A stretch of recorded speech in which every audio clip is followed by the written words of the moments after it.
नमस्कार मित्रों, आज के लेक्चर में हम लोग बहुत ही महत्वपूर्ण टॉपिक पर चर्चा करने चल रहे हैं और उस टॉपिक से भी क्वेश्चन जनरली पूछे ही जाते हैं। तो आप लोग तैयार हो जाइए। जो लोग अभी तक चैनल को सब्सक्राइब ना किए हो, सब्सक्राइब कर ले, बेल आइकन को दाब दीजिए ताकि हमारा प्रत्येक लेक्चर आप तक बराबर पहुंचता रहे। शेयर भी करिए ताकि अधिकतम लोग हमारे YouTube चैनल रेशनल एकेडमी से जुड़ सके। तो आइए हम लोग आज बहुत ही महत्वपूर्ण टॉपिक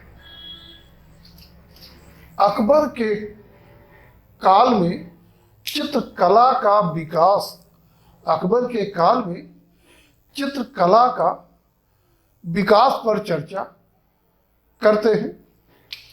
तो हम लोग देखने चल रहे हैं अकबर के काल में चित्रकला,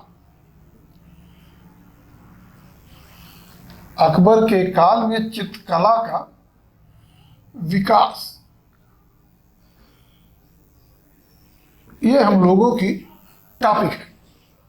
अकबर के काल में चित्रकला का विकास। आप लोग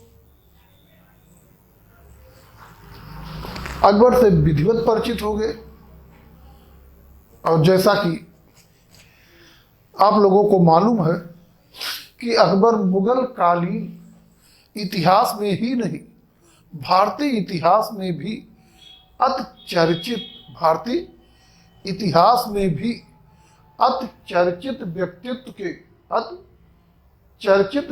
के रूप में है। और आप देखेंगे कि इस अकबर का जन्म अक्टूबर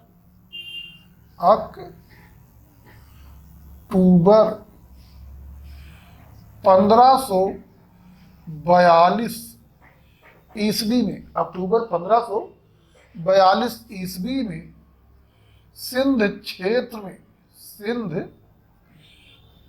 में अमरकोट के राजा वीर साल या राणा प्रसाद, ध्यान रहे राणा प्रसाद ना कि राणा प्रताप, के यहाँ हुआ था। अक्टूबर 1542 में सिंध क्षेत्र में अमरकोट के राजा वीर साल या राणा प्रसाद के यहाँ अमरकोट के दुर्ग में हुआ था। तो अकबर का जन्म कब हुआ था? अक्टूबर 1542 ईस्वी में अमरकोट के दुर्ग में। और हुमायूं जब भारत छोड़कर ईरान भागा तो पिता पुत्र एक दूसरे से बिछुड़ गए। पुनः 1545 ईस्वी में पिता और पुत्र का मिलन पिता और पुत्र का मिलन जो है काबुल में 3 वर्ष के अंतराल के उपरांत हुआ। और यही काबुल में अकबर का नाम अकबर रखा गया। इसके पहले अकबर का नाम बदरुद्दीन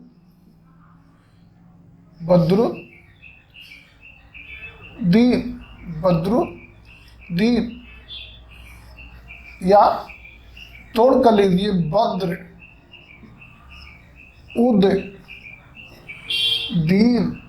था।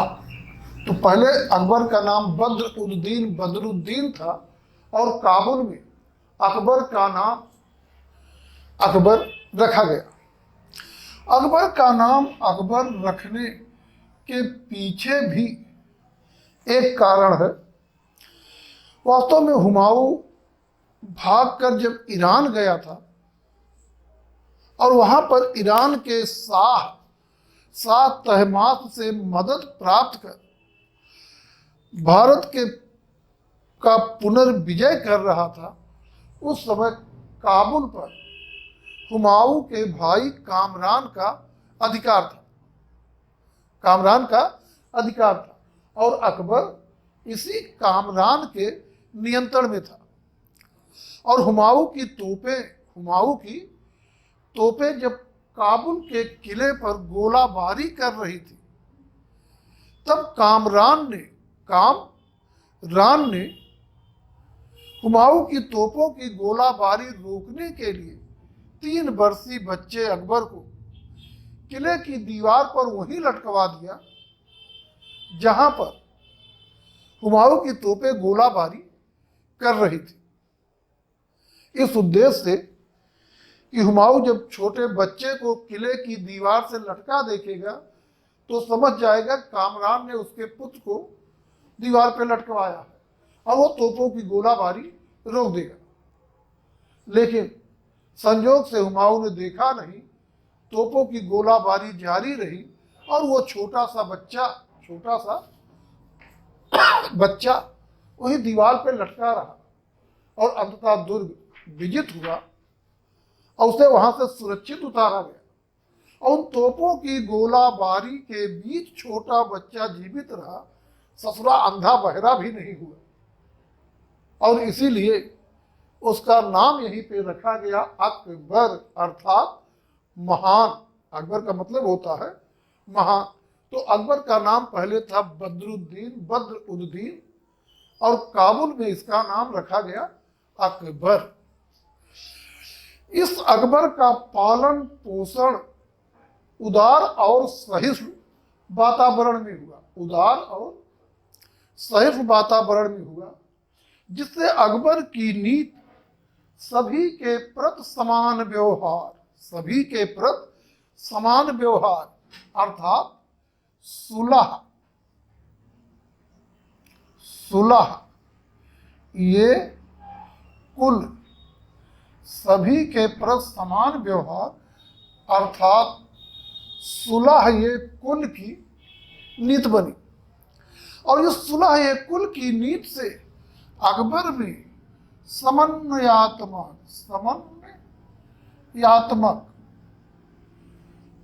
समन्वयात्मक बुद्धि का विकास हुआ।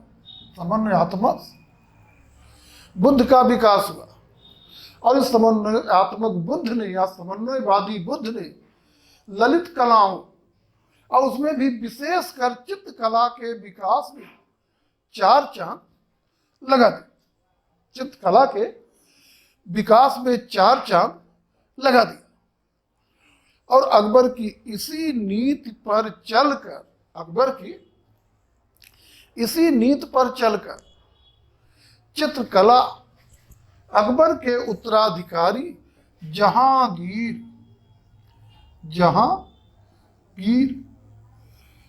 के शासन काल में अपने विकास के चरम पर पहुंच गई और जहांगीर के शासन काल को मुगल चित्रकला के स्वर्ण काल के रूप में जाना गया। मुगल चित्रकला के स्वर्ण काल के रूप में जाना गया। मुगल चित्रकला का स्वर्ण काल किसका काल था? जहांगीर का। लेकिन और आगे चलकर औरंगजेब की कट्टर धार्मिक नीति के साथ मुगल चित्रकला समन्वय नहीं बना सकी और उसका पतन हो गया। आगे देखेंगे जो मुगल चित्रकला थी ये मूल रूप में ईरानी चित्रकला थी। मूल रूप में ईरानी चित्रकला थी और अकबर की समन्वयवादी बुद्ध का ही परिणाम रहा कि उसने इस ईरानी शैली में भारतीय कला के तत्वों का समन्वय या मिश्रण किया और भारतीय कला शैलियों में से कश्मीरी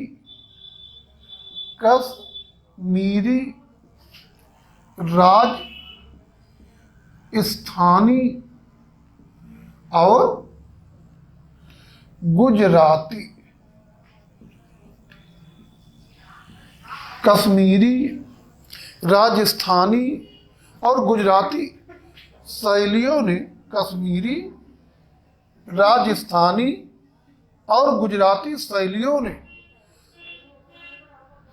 मुगल चित्रकला को प्रभावित किया और इन तीनों शैलियों के तत्वों का इस ईरानी शैली में मिश्रण हुआ। इसमें से सबसे पहले कश्मीरी शैली ने मुगल चित्रकला को प्रभावित किया, लेकिन सबसे ज्यादा राजस्थानी शैली ने मुगल चित्रकला को प्रभावित किया। और आप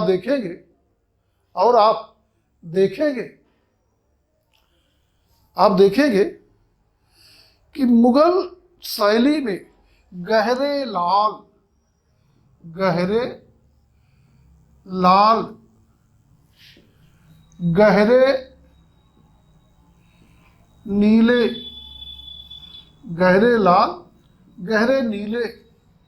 रंगों का प्रयोग, साथ ही चौड़े ब्रश की जगह पर गोल ब्रश का प्रयोग, गहरे लाल गहरे नीले रंगों का प्रयोग, चौड़े ब्रश की जगह गोल ब्रश का प्रयोग, ये मुगल चित्रकला पर ईरानी शैली का स्पष्ट प्रभाव है। और देखेंगे कि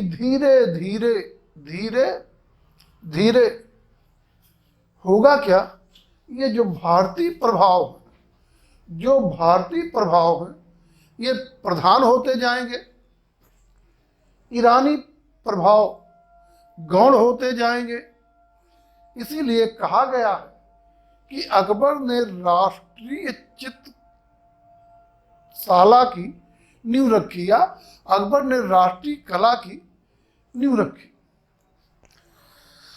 आगे हम लोग देखेंगे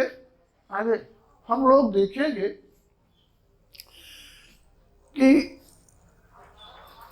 अकबर माने इस तरह हम लोग देखें कि अकबर के समय में जो चित्रकला रूप धारण की वो ईरानी और भारतीय कला का मिला जुला रूप थी। और अब हम लोग देख लेते हैं कि अकबर के काल में जो कला का विकास हो रहा है उसके पीछे कारण क्या थे।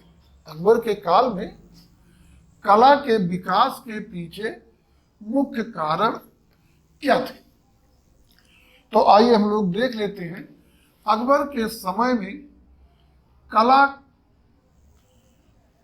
के विकास के कारण और मित्र साथ में हमारे बने रहिए, परिश्रम करिए, निश्चित तौर पे सफलता मिलेगी। और साथ ही चैनल को, हमारे नेशनल एकेडमी नाम से यूट्यूब चैनल को ज़्यादा से ज़्यादा लोगों तक पहुंचाने का प्रयास करिए और आप ज़्यादा से ज़्यादा लोगों तक इसे पहुंचा सकें, इसका यही विकल्प है। चैनल को सब्सक्राइब करने के साथ ही लाइक करिए, शेयर करिए और खुद रेगुलर चैनल को देखिए, जो भी मैटर हो उन्हें तैयार करिए और खुद भी अध्ययन में लगे रहिए, सफलता जरूर मिलेगी। और जो भी टॉपिक हम लेकर यूट्यूब चैनल पर आ रहे हैं वो सब बहुत ही महत्वपूर्ण टॉपिक हैं।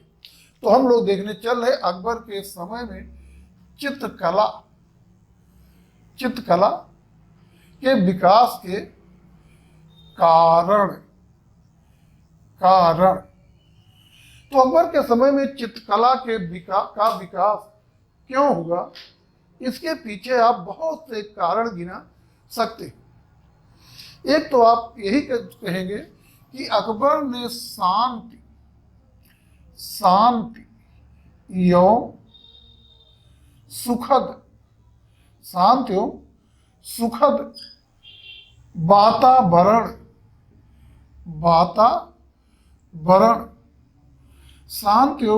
वातावरण की स्थापना हेतु ललित कलाओं विशेषकर चित्रकला को प्रोत्साहित किया। दूसरे कह सकते हैं कि अकबर ने चित्रकला को ज्ञान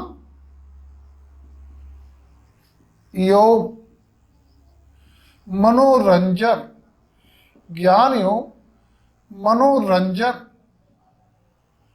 का साधन माना और उसके विकास के प्रयास किए, और इसलिए भी इसके समय में चित्रकला का विकास हुआ।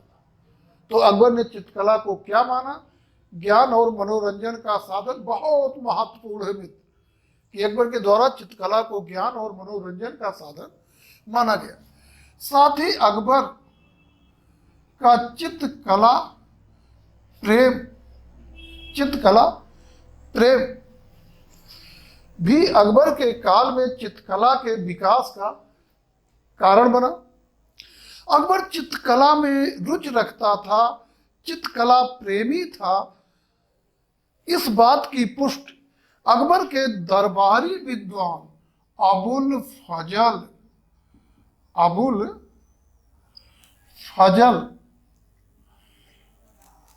के द्वारा लिखे गए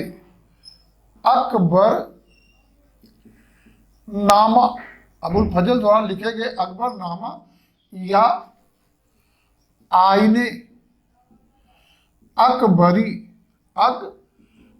से हो जाता है, आईने अकबरी से हो जाता है। और देखेंगे अबुल फजल ने अपने ग्रंथ अकबरनामा या आईने अकबरी में लिखा है कि बादशाह खुद अपनी सबीहें बनवाने के लिए घंटों चित्रकारों के सामने बैठता था और उसने अपने दरबारियों की सबीहें भी बनवाई। बादशाह अपनी सबीह माने अपनी मुखाकृति बनवाने के लिए बैठ रहा है, तो ये निश्चित तौर पे उसके चित्रकला प्रेम को दर्शा रहा है। आगे देखेंगे चित्रकला के प्रति व्याप्त इस्लामिक विरोध को सफलता पूर्वक शांत करना। चित्रकला के प्रति व्याप्त इस्लामिक विरोध को सफलतापूर्वक शांत करना भी अकबर के समय में चित्रकला के विकास का कारण बना। वास्तव में इस्लाम में चित्रकला में प्रतिबंधित है और प्राणियों के चित्र बनाना टोटली मनाही है, और यह माना गया कि प्राणियों के चित्र बनाना अल्लाह का काम है, और अगर कोई व्यक्ति प्राणियों के चित्र बना रहा है तो अल्लाह के कार्यों में हस्तक्षेप कर रहा है। और इस विचार के साथ इस्लाम में चित्रकला प्रतिबंधित थी। अकबर ने इसे सफलतापूर्वक शांत किया। उसने कहा चित्रकला अल्लाह की विरोधी नहीं, अल्लाह को जानने समझने का एक बेहतर माध्यम है, क्योंकि चित्रकार जब बेहतर से बेहतर कृत बनाने के बाद भी उसमें प्राण नहीं डाल पाता तो वो मजबूर होकर अल्लाह के अस्तित्व पर विचार करता है कि कृतियों में प्राण केवल अल्लाह ही डाल सकता है, और इस तरह से कृतियों में प्राण केवल अल्लाह ही डाल सकता है, वो अल्लाह के अस्तित्व को स्वीकार करता है। और इस तरह अकबर ने बताया चित्रकला अल्लाह की विरोधी नहीं, अल्लाह को जानने समझने का बेहतर माध्यम है। साथ ही कट्टरपंथी मुल्ला मौलवी जो चित्रकला के विरोधी थे, उनके संदर्भ में कहा कि मैं जानता हूं धार्मिक नियमों के कट्टर अनुयायी रूढ़वादी चित्रकला के घातक शत्रु हैं, लेकिन ऐसे लोग मेरे कृपा पात्र नहीं। धीरे धीरे उनके नेत्र भी सत्य का दर्शन कर रहे। मतलब जो मुल्ला मौलवी चित्रकला विरोधी थे, वो भी धीरे धीरे चित्रकला को स्वीकृति दे रहे। इसी के साथ अकबर ने चित्रकला को पृथक विभाग के रूप में व्यवस्थित किया। फतेहपुर सीकरी